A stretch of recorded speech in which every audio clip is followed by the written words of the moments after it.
The Marine Excursions of the Knights of Pythias, a story from Sunshine Sketches of a Little Town by Stephen Leacock, and performed by Frank Marcopolos. 6:30 on a July morning, the Mariposa Belle is at the wharf, decked in flags, with steam up, ready to start. Excursion Day. 6:30 on a July morning, and Lake Wizenati lying in the sun as calm as glass. The opal colors of the morning light are shot from the surface of the water. Out on the lake, the last thin threads of the mist are clearing away like flecks of cotton wool. The long call of the loon echoes over the lake. The air is cool and fresh. There is in it all the new life of the land, of the silent pine and the moving waters. Lake Wizenati in the morning sunlight.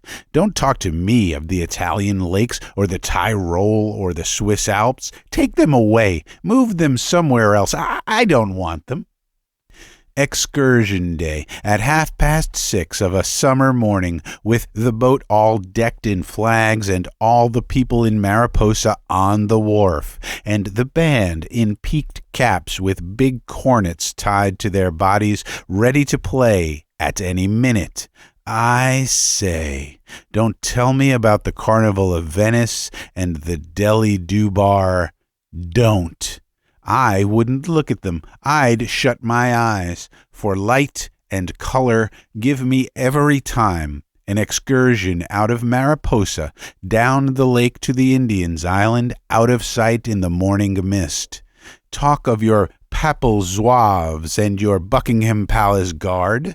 I want to see the Mariposa Band in uniform and the Mariposa Knights of Pythias with their aprons and their insignia and their picnic baskets and their 5-cent cigars. 6:30 in the morning, and all the crowd on the wharf and the boat due to leave in half an hour. Notice it. In half an hour. Already she's whistled twice, at 6 and at 6:15, and at any minute now, Christy Johnson will step into the pilot house and pull the string for the warning whistle that the boat will leave in half an hour. So keep ready. Don't think of running back to Smith's Hotel for the sandwiches. Don't be fool enough to go up to the Greek store next to Netley's and buy fruit. You'll be left behind for sure if you do. Never mind the sandwiches and the fruit. Anyway, here comes Mr. Smith himself with a huge basket of provender that would feed a factory. There must be sandwiches in that? I think I can hear them clinking. And behind Mr. Smith is the German waiter from the cafe with another basket, indubitably lager beer. And behind him, the bartender of the hotel, carrying nothing, as far as one can see, but of course, if you know Mariposa, you will understand that why he looks so nonchalant and empty-handed is because he has 2 bottles of rye whiskey under his linen duster. You know, I think, the peculiar walk of a man with 2 bottles of whiskey in the inside pockets of a linen coat. Well, in Mariposa, you see, to bring beer to an excursion is quite in keeping with public opinion, but whiskey, well, one has to be a little careful.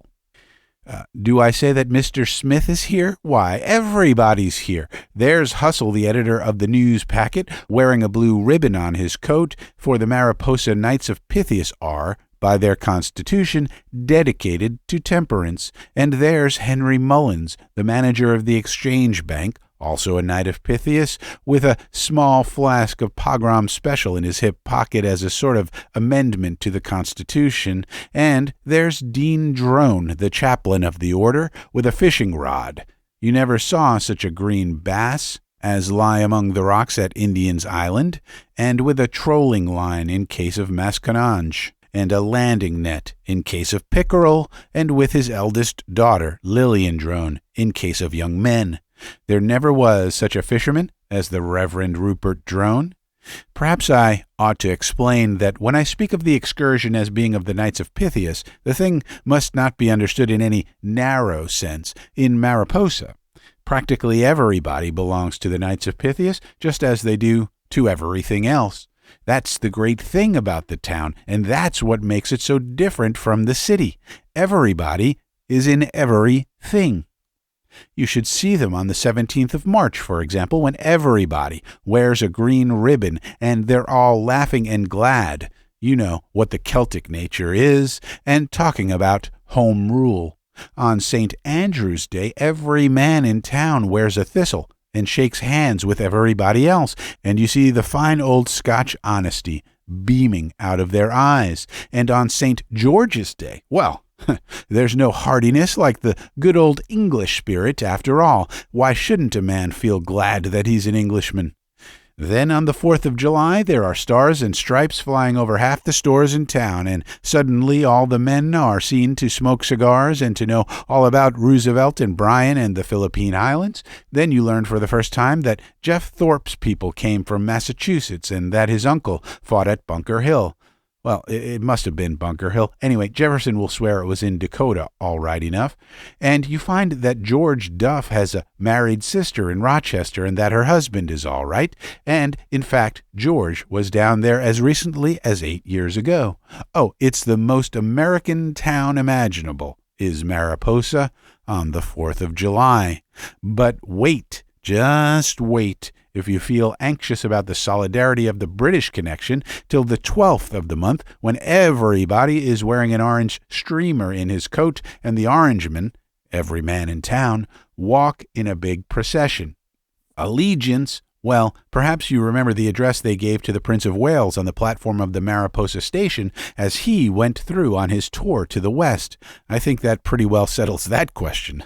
So you will easily understand that, of course, everybody belongs to the Knights of Pythias and the Masons and Oddfellows, just as they all belong to the Snowshoe Club and the Girls' Friendly Society. And meanwhile, the whistle of the steamer has blown again for 6:45, loud and long this time, for anyone not here now is late for certain, unless he should happen to come down in the last 15 minutes. What a crowd upon the wharf, and how they pile onto the steamer. It's a wonder that the boat can hold them all. But that's just the marvelous thing about the Mariposa Belle. I don't know. I have never known where the steamers like the Mariposa Belle come from, whether they are built by Harland and Wolff of Belfast, or whether, on the other hand, they are not built by Harland and Wolff of Belfast, is more than one would like to say offhand. The Mariposa Belle always seems to me to have some of those strange properties that distinguish Mariposa itself. I mean, her size seems to vary so. If you see her there in the winter, frozen in the ice beside the wharf with a snowdrift against the windows of the pilot house, she looks a pathetic little thing the size of a butternut. But in the summertime, especially after you've been in Mariposa for a month or two and have paddled alongside of her in a canoe, she gets larger and taller, and with a great sweep of black sides, till you see no difference between the Mariposa Belle and the Lusitania. Each one is a big steamer, and that's all you can say. Nor do her measurements help you much. She draws about 18 inches forward, and more than that, well, at least half an inch more astern, and when she's loaded down with an excursion crowd, she draws a good 2 inches more, and above the water, why, look at all the decks on her. There's the decks you walk onto from the wharf, all shut in with the windows along it, and the after cabin with the long table, and above that, the deck with all the chairs piled upon it, and the deck in front where the band stand round in a circle, and the pilot house is higher than that, and above the pilot house is the board with the gold name and the flagpole and the steel ropes and the flags. And fixed in somewhere on the different levels is the lunch counter where they sell all the sandwiches, and the engine room, and down below the deck level beneath the waterline is the place where the crew sleep. What with steps and stairs and passages and piles of cordwood for the engine. Well, oh no, I guess Harland and Wolff didn't build her. They couldn't have. Yet, even with a huge boat like the Mariposa Belle, it would be impossible for her to carry all of the crowd that you see in the boat and on the wharf. In reality, the crowd is made up of two classes: all of the people in Mariposa who are going on the excursion, and all those who are not. Some come for the one reason, and some for the other. The two tellers of the exchange bank are both there, standing side by side, but one of them, the one with the cameo pin and the long face like a horse, is going, and the other, with the other cameo pin and the face like another horse, is not. In the same way, Hustle of the Newspacket is going, but his brother beside him isn't. Lillian Drone is going, but her sister can't. And so on through the crowd. And to think that things should look like that on the morning of a steamboat accident. How strange life is. To think of all these people so eager and anxious to catch the steamer, and some of them running to catch it, and so fearful that they might miss it, the morning of a steamboat accident? Oh. And the captain blowing his whistle and warning them so severely that he would leave them behind, leave them out of the accident. And everybody crowding so eagerly to be in the accident. Perhaps life is like that all through. Strangest of all to think, in a case like this, of the people who were left behind or in some way or other prevented from going, and always afterward told of how they had escaped being on board the Mariposa Belle that day. Some of the instances were certainly extraordinary. Nivens, the lawyer, escaped from being there merely by the fact that he was away in the city. Towers, the tailor, only escaped owing to the fact that, not intending to go on the excursion, he had stayed in bed till 8 o'clock and so had not gone. He narrated afterwards that, waking up that morning at 5:30, he had thought of the excursion and, for some unaccountable reason, had felt glad that he was not going. The case of Yodel, the auctioneer, was even more inscrutable. He had been to the Oddfellows excursion on the train the week before, and to the conservative picnic the week before that, and had decided not to go on this trip. In fact, he had not the least intention of going. He narrated afterwards how the night before someone had stopped him on the corner of Nippewa and Tecumseh streets. He indicated the very spot, and asked, "Are you going to take in the excursion tomorrow?" And he had said, just as simply as he was talking when narrating it, "No." And 10 minutes after that, at the corner of Dalhousie and Brock streets, he offered to lead a party of verification to the precise place. Somebody else had stopped him and asked, "Well, are you going on the steamer trip tomorrow?" Again, he had answered, "No," apparently almost in the same tone as before. He said afterwards that when he heard the rumor of the accident, it seemed like the finger of Providence, and fell on his knees in thankfulness. There was the similar case of Morrison. I mean the one in Glover's hardware store that married one of the Thompsons. He said afterwards that he had read so much in the papers about accidents lately, mining accidents and aeroplanes and gasoline, that he had grown nervous. The night before, his wife had asked him at supper, "Are you going on the excursion?" He had answered, "No, I don't think I feel like it," and had added, "Perhaps your mother might like to go." And the next evening, just at dusk, when the news ran through the town, he said the first thought that flashed through his head was, "Mrs. Thompson's on that boat." He told this right as I say it, without the least doubt or confusion. He never for a moment imagined she was on the Lusitania or the Olympic or any other boat. He knew she was on this one. He said you could have knocked him down where he stood. But no one had, not even when he got halfway down on his knees, and it would have been easier still to knock him down or kick him. Well, people do miss a lot of chances. Still, as I say, neither Yodel nor Morrison nor anyone else thought about there being an accident until just after sundown, when they... Well, have you ever heard the long booming whistle of a steamboat 2 miles out on the lake in the dusk, and while you listen and count and wonder, seen crimson rockets going up against the sky, and then heard the fire bell ringing right there beside you in the town, and seen people running to the town wharf?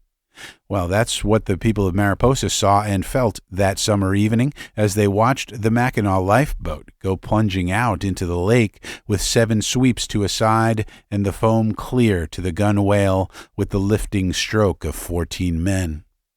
But, dear me, I am afraid that this is no way to tell a story. I suppose the true art would have been to have said nothing about the accident till it happened.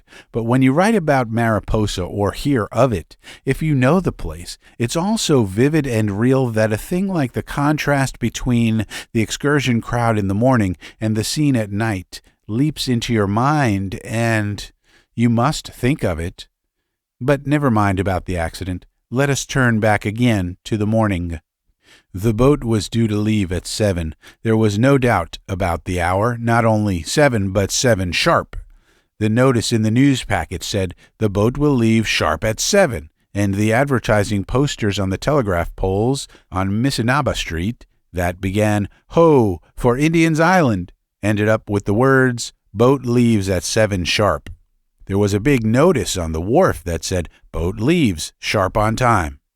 So at 7, right on the hour, the whistle blew loud and long, and then at 7:15 3 short peremptory blasts, and at 7:30 one quick angry call, just one, and very soon after that they cast off the last of the ropes, and the Mariposa Belle sailed off in her cloud of flags, and the band of the Knights of Pythias, timing it to a nicety, broke into the Maple Leaf Forever. I suppose that all excursions when they start are much the same. Anyway, on the Mariposa Belle, everybody went running up and down and all over the boat with deck chairs and camp stools and baskets, and found places, splendid places to sit, and then got scared that there might be better ones and chased off again. People hunted for places out of the sun, and when they got them, swore that they weren't going to freeze to please anybody, and the people in the sun said they hadn't paid 50 cents to be roasted. Others said that they hadn't paid 50 cents to get covered with cinders, and there were still others who hadn't paid 50 cents to get shaken to death with the propeller. Still, it was all right presently. The people seemed to get sorted out into the places on the boat where they belonged. The women, the older ones, all gravitated into the cabin on the lower deck, and by getting round the table with needlework and with all the windows shut, they soon had it, as they said themselves, just like being at home. All the young boys and the toughs and the men in the band got down on the lower deck forward, where the boat was dirtiest and where the anchor was and the coils of rope. And upstairs on the afterdeck there were Lillian Drone and Miss Lawson, the high school teacher, with a book of German poetry, Goethe I think it was, and the bank teller and the younger men. In the center, standing beside the rail, were Dean Drone and Dr. Gallagher, looking through binocular glasses at the shore. Up in front on the little deck forward of the pilot house was a group of the older men, Mullins and Duff and Mr. Smith in a deck chair, and beside him Mr. Golgotha Gingham, the undertaker of Mariposa, on a stool. It was part of Mr. Gingham's principles to take in an outing of this sort, a business matter more or less, for you never know what may happen at these water parties. At any rate, he was there, in a neat suit of black, not, of course, his heavier or professional suit, but a soft, clinging effect, as of burnt paper that combined gaiety and decorum to a nicety. "Ah, yes," said Mr. Gingham, waving his black glove in a general way towards the shore. "I know the lake well, very well. I've been pretty much all over it in my lifetime." "Canoeing?" asked somebody. "No," said Mr. Gingham, "not in a canoe." There seemed a peculiar and quiet meaning in his tone. "Well, sailing, I suppose?" said somebody else. "No," said Mr. Gingham, "I don't understand it." "Well, I never knowed that you went on the water at all, Gull," said Mr. Smith, breaking in. "Ah, not now," explained Mr. Gingham. "It was years ago, the first summer I came to Mariposa. I was on the water practically all day. Nothing like it to give a man an appetite and keep him in shape." "Was you camping?" asked Mr. Smith. We camped at night," assented the undertaker, "but we put in practically the whole day on the water. You see, we were after a party that had come up here from the city on his vacation and gone out in a sailing canoe. We were dragging. We were up every morning at sunrise, lit a fire on the beach and cooked breakfast, and then we'd light our pipes and be off with the net for the whole day. It's a great life," concluded Mr. Gingham wistfully. Well, did you get him?" asked 2 or 3 together. There was a pause before Mr. Gingham answered.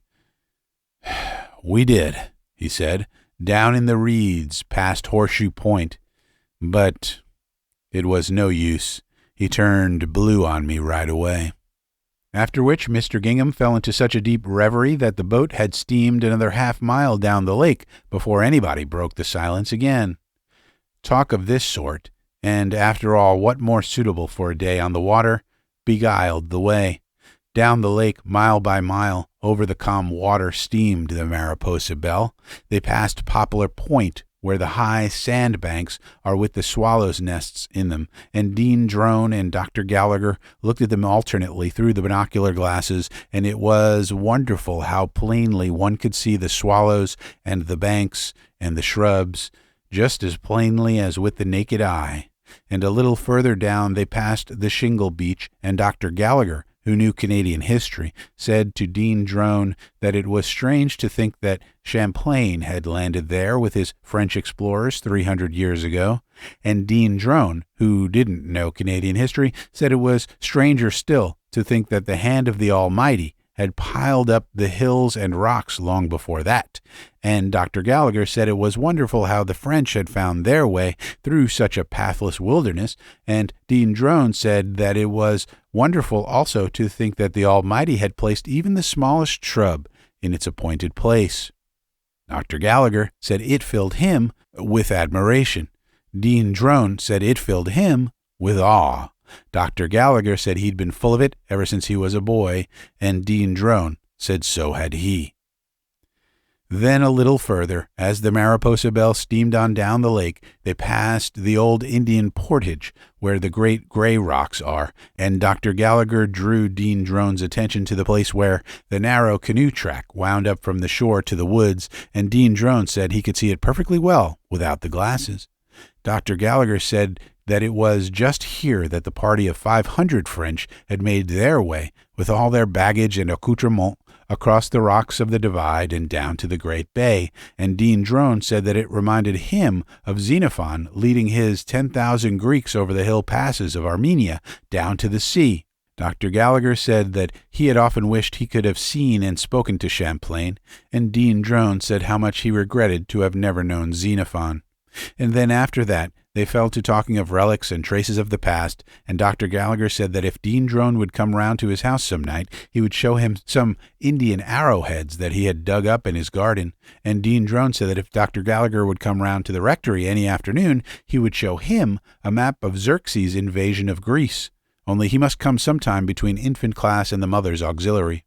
So presently they both knew that they were blocked out of one another's houses for some time to come, and Dr. Gallagher walked forward and told Mr. Smith, who had never studied Greek, about Champlain crossing the rock divide.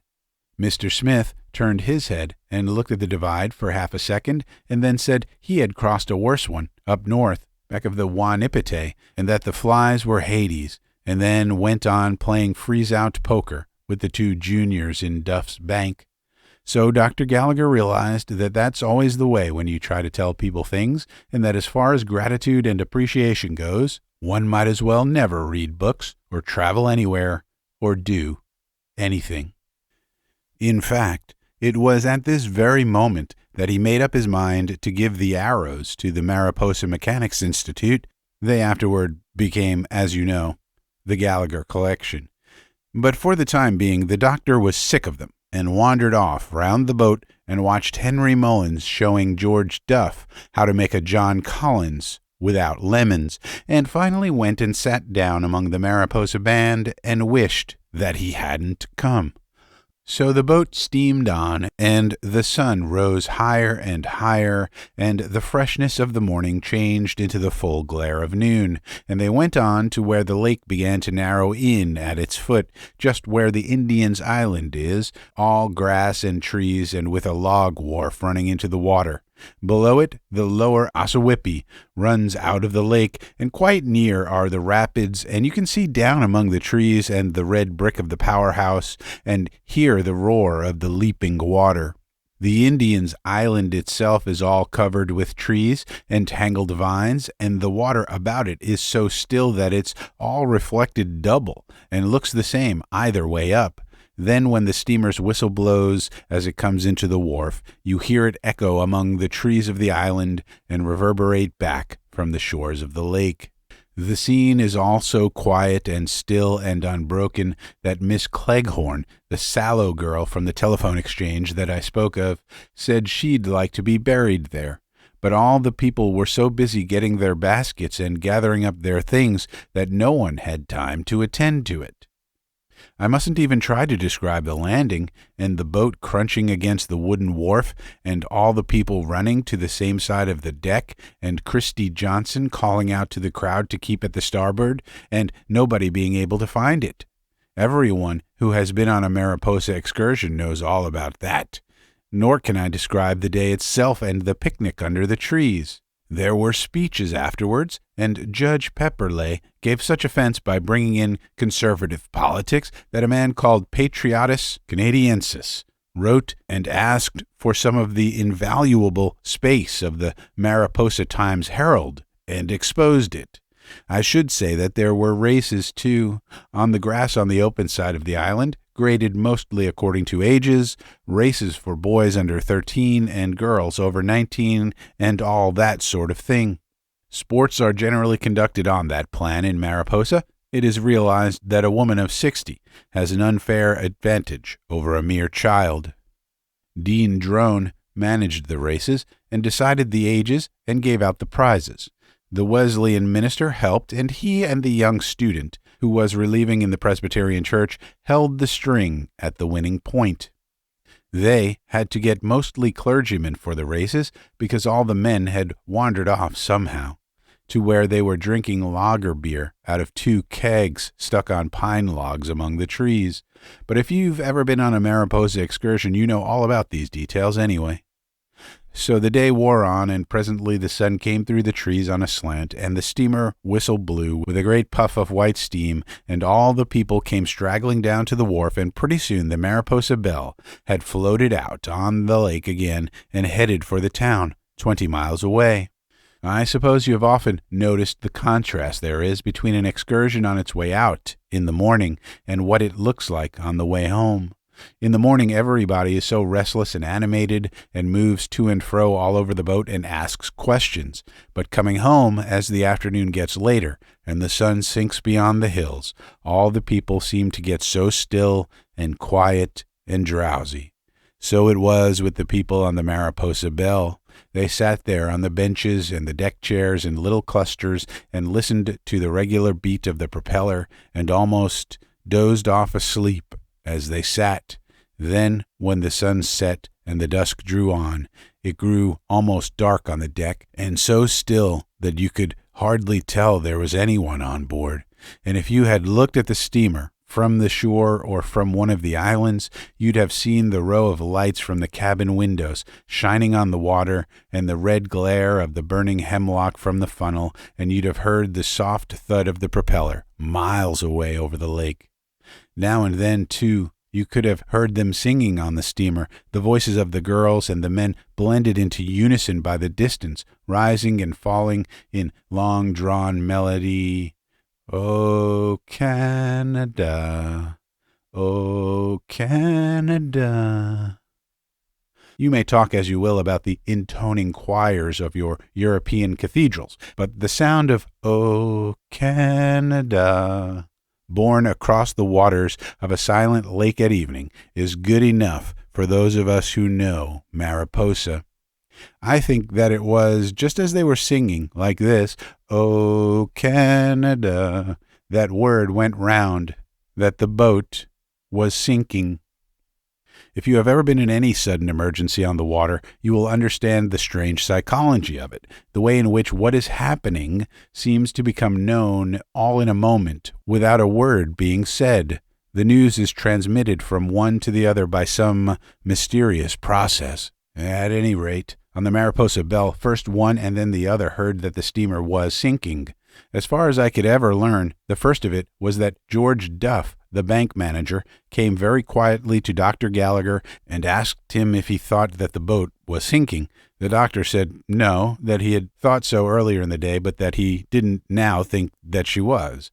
After that, Duff, according to his own account, had said to McCartney, the lawyer, that the boat was sinking, and McCartney said that he doubted it very much. Then somebody came to Judge Pepperleigh and woke him up and said that there was 6 inches of water in the steamer and that she was sinking. And Pepperleigh said it was a perfect scandal and passed the news on to his wife, and she said that they had no business to allow it and that if the steamer sank, that was the last excursion she'd go on. So the news went all round the boat, and everywhere the people gathered in groups and talked about it in the angry and excited way that people have when a steamer is sinking on one of the lakes, like Lake Wisanati. Dean Drone, of course, and some others were quieter about it and said that one must make allowances and that naturally there were 2 sides to everything. But most of them wouldn't listen to reason at all. I think, perhaps, that some of them were frightened. You see, the last time a steamer had sunk, there had been a man drowned, and it made them nervous. What, hadn't I explained about the depth of Lake Wisanati? I had taken it for granted that you knew, and in any case parts of it are deep enough, though I don't suppose in this stretch of it, from the big reed beds up to within a mile of the town wharf, you could find 6 feet of water in it if you tried. Oh, shh. I was not talking about a steamer sinking in the ocean and carrying down its screaming crowds of people into the hideous depths of green water. Oh, dear me, no. That kind of thing never happens on Lake Wisanati. But what does happen is that the Mariposa Belle sinks every now and then and sticks there on the bottom till they get things straightened up. On the lakes round Mariposa, if a person arrives late anywhere and explains that the steamer sank, everybody understands the situation. You see, when Harland and Wolff built the Mariposa Belle, they left some cracks in between the timbers that you fill up with cotton waste every Sunday.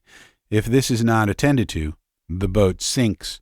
In fact, it is part of the law of the province that all the steamers like the Mariposa Belle must be properly corked. I think that is the word, every season.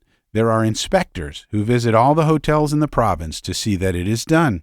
So you can imagine now that I've explained it a little straighter, the indignation of the people when they knew that the boat had come uncorked and that they might be stuck out there on a shoal or a mud bank half the night. I don't say either that there wasn't any danger. Anyway, it doesn't feel very safe when you realize that the boat is settling down with every 100 yards that she goes, and you look over the side and see only the black water in the gathering night. Safe? Well, I'm not sure now that I come to think of it, that it isn't worse than sinking in the Atlantic. After all, in the Atlantic there is wireless telegraphy and a lot of trained sailors and stewards. But out on Lake Wisanati, far out so that you can only just see the lights of the town away off to the south when the propeller comes to a stop, and you can hear the hiss of steam as they start to rake out the engine fires and prevent an explosion, and when you turn from the red glare that comes from the furnace doors as they open them to the black dark that is gathering over the lake, and there's a night wind beginning to run among the rushes, and you see the men going forward to the roof of the pilot house to send up the rockets to rouse the town. Safe? Safe yourself if you like. As for me, let me once get back into Mariposa again under the night shadow of the maple trees, and this shall be the last time I'll go on Lake Wisanati. Safe? Oh, yes. Isn't it strange how safe other people's adventures seem after they happen?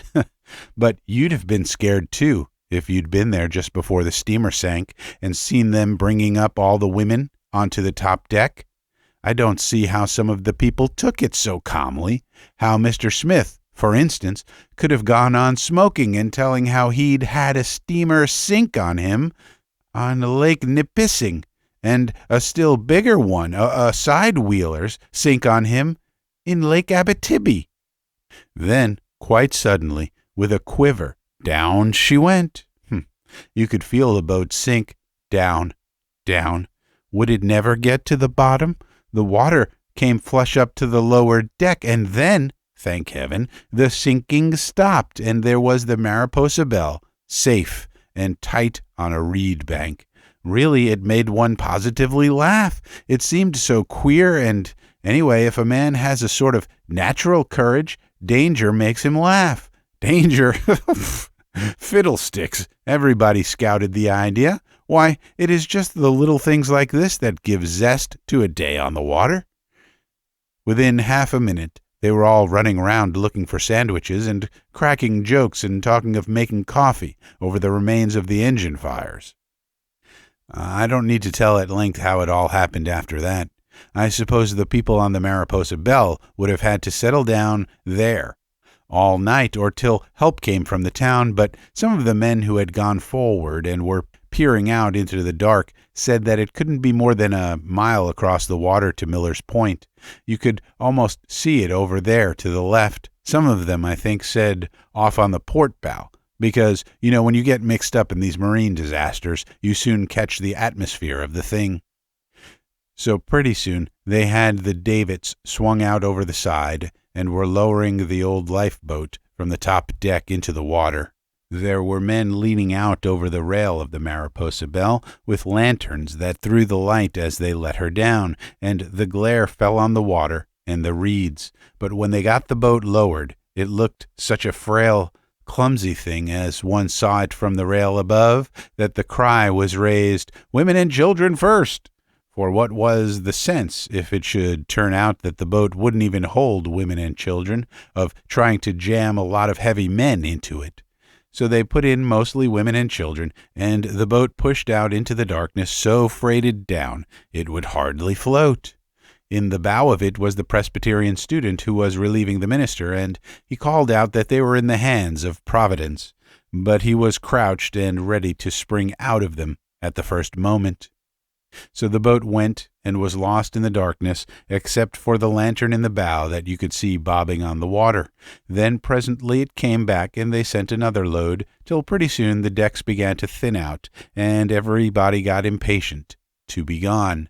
It was about the time that the third boatload put off that Mr. Smith took a bet with Mullins for $25 that he'd be home in Mariposa before the people in the boats had walked round the shore.